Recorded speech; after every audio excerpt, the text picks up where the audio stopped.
yo'qdan o'tib ketyapti. Mana oldin chora ko'rilgan ekan Toshkent shahar Shayxontohur tumanida. Nima bo'yicha chora ko'rilgan? Esim yo'q. 62.500 so'm to'lagan ekansiz, to'g'rimi?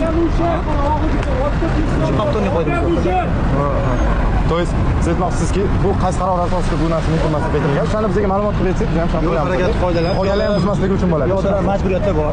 Piyodalar qoidalarida 2022-yil 12-apreldagi prezident sonli qarorga yozilgan. Bu piyoda kiradi, to'g'rimi? Fuqaro velopiyoda, velosiped haydovchisi hisoblanadi. Lekin Velosiped transportga kiradimi yo velopiyodaga kiradimi? velosiped haydovchisi emas.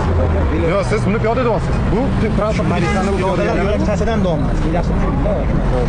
piyoda deyapman. Ha, piyoda adashib ketgan bo'lishi mumkin. Piyodalar yo'lakchasi, ya'ni bir o'ng to'g'ri bir zebra chizig'i ustida velosipedda harakatlanib o'tyapti.